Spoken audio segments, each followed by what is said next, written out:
A Mad Tea Party. There was a table set out under a tree in front of the house, and the March Hare and the Hatter were having tea at it. A dormouse was sitting between them, fast asleep, and the other two were using it as a cushion, resting their elbows on it, and talking over its head. Very uncomfortable for the dormouse, thought Alice. Only, as it's asleep, I suppose it doesn't mind. The table was a large one, but the three were all crowded together at one corner of it. "No room! No room!" they cried out when they saw Alice coming. "There's plenty of room," said Alice indignantly, and she sat down in a large armchair at one end of the table. "Have some wine," the March Hare said, in an encouraging tone. Alice looked all round the table, but there was nothing on it but tea. "I don't see any wine," she remarked. "There isn't any," said the March Hare. "Then it wasn't very civil of you to offer it," said Alice angrily. "It wasn't very civil of you to sit down without being invited," said the March Hare. "I didn't know it was your table," said Alice. "It's laid for a great many more than three." "Your hair wants cutting," said the Hatter. He had been looking at Alice for some time with great curiosity, and this was his first speech. "You should learn not to make personal remarks," Alice said with some severity. "It's very rude." The Hatter opened his eyes very wide on hearing this, but all he said was, "Why is a raven like a writing desk?" "Come, we shall have some fun now," thought Alice. "I'm glad they've begun asking riddles. I believe I can guess that," she added aloud. "Do you mean that you think you can find out the answer to it?" said the March Hare. "Exactly so," said Alice. "Then you should say what you mean," the March Hare went on. "I do," Alice hastily replied. At least, I mean what I say. That's the same thing, you know." "Not the same thing a bit," said the Hatter. "You might just as well say that 'I see what I eat' is the same thing as 'I eat what I see.'" "You might just as well say," added the March Hare, "that 'I like what I get' is the same thing as 'I get what I like.'" "You might just as well say," added the Dormouse, who seemed to be talking in his sleep, that "I breathe when I sleep" is the same thing as "I sleep when I breathe." "It is the same thing with you," said the Hatter, and here the conversation dropped, and the party sat silent for a minute while Alice thought over all she could remember about ravens and writing desks, which wasn't much. The Hatter was the first to break the silence. "What day of the month is it?" he said, turning to Alice. He had taken his watch out of his pocket and was looking at it uneasily, shaking it every now and then, and holding it to his ear. Alice considered a little, and then said, "The 4th." "2 days wrong," sighed the Hatter. "I told you butter wouldn't suit the works," he added, looking angrily at the March Hare. "It was the best butter," the March Hare meekly replied. "Yes, but some crumbs must have got in as well," the Hatter grumbled. "You shouldn't have put it in with the bread knife." The March Hare took the watch and looked at it gloomily. Then he dipped it into his cup of tea and looked at it again, but he could think of nothing better to say than his first remark. "It was the best butter, you know." Alice had been looking over his shoulder with some curiosity. "What a funny watch," she remarked. "It tells the day of the month, and doesn't tell what o'clock it is." "Why should it?" muttered the Hatter. "Does your watch tell you what year it is?" "Of course not," Alice replied very readily. "But that's because it stays the same year for such a long time together." "Which is just the case with mine," said the Hatter. Alice felt dreadfully puzzled. The Hatter's remark seemed to have no sort of meaning in it, and yet it was certainly English. "I don't quite understand you," she said, as politely as she could. "The Dormouse is asleep again," said the Hatter, and he poured a little hot tea upon its nose. The Dormouse shook its head impatiently, and said, without opening its eyes, Of course. Just what I was going to remark myself." "Have you guessed the riddle yet?" the Hatter said, turning to Alice again. "No, I give it up," Alice replied. "What's the answer?" "I haven't the slightest idea," said the Hatter. "Nor I," said the March Hare. Alice sighed wearily. "I think you might do something better with the time," she said, "than waste it in asking riddles that have no answers." "If you knew time as well as I do," said the Hatter, "you wouldn't talk about wasting it. It's him." "I don't know what you mean," said Alice. "Of course you don't," the Hatter said, tossing his head contemptuously. "I dare say you never even spoke to time." "Perhaps not," Alice cautiously replied. "But I know I have to beat time when I learn music." "Ah, that accounts for it," said the Hatter. "He won't stand beating. Now, if you only kept on good terms with him, he'd do almost anything you liked with the clock. For instance, suppose it were 9 o'clock in the morning, just time to begin lessons. You'd only have to whisper a hint to time, and round goes the clock in a twinkling. 1:30, time for dinner." "I only wish it was," the March Hare said to itself in a whisper. "That would be grand, certainly," said Alice thoughtfully. "But then I shouldn't be hungry for it, you know." "Not at first, perhaps," said the Hatter, "but you could keep it to 1:30 as long as you liked." "Is that the way you manage?" Alice asked. The Hatter shook his head mournfully. "Not I," he replied.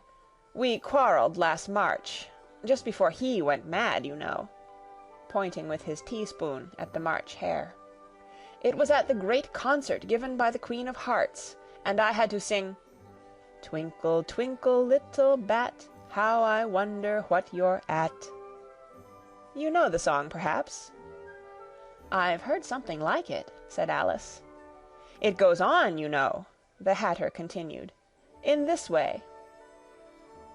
Up above the world you fly, like a tea-tray in the sky, twinkle, twinkle." Here the Dormouse shook itself, and began singing in its sleep, "Twinkle, twinkle, twinkle, twinkle," and went on so long that they had to pinch it to make it stop. "Well, I'd hardly finished the first verse," said the Hatter, "when the Queen jumped up and bawled out, 'He's murdering the time!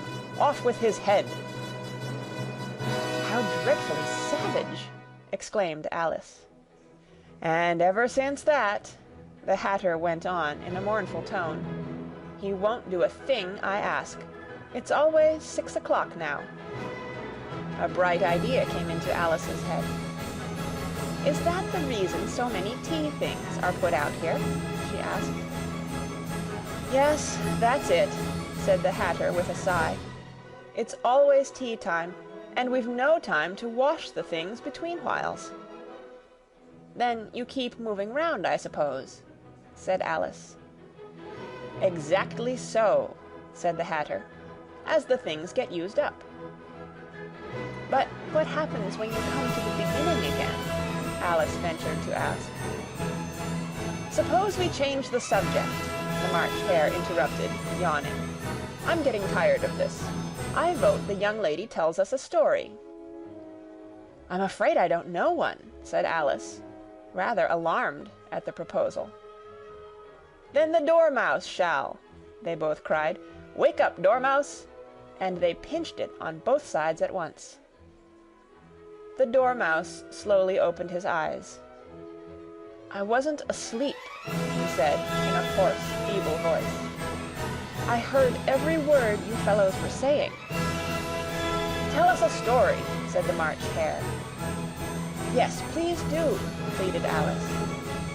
"And be quick about it," added the Hatter, "or you'll be asleep again before it's done. Once upon a time there were 3 little sisters," the Dormouse began in a great hurry. "And their names were Elsie, Lacie, and Tilly, and they lived at the bottom of a well." "What did they live on?" said Alice, who always took a great interest in questions of eating and drinking. "They lived on treacle," said the Dormouse, after thinking a minute or two. "They couldn't have done that, you know," Alice gently remarked. "They'd have been ill." "So they were," said the Dormouse. "Very ill." Alice tried to fancy to herself what such an extraordinary way of living would be like, but it puzzled her too much, so she went on. "But why did they live at the bottom of a well?" "Take some more tea," the March Hare said to Alice very earnestly. "I've had nothing yet," Alice replied in an offended tone. "So I can't take more." "You mean you can't take less," said the Hatter. "It's very easy to take more than nothing." "Nobody asked your opinion," said Alice. "Who's making personal remarks now?" the Hatter asked triumphantly.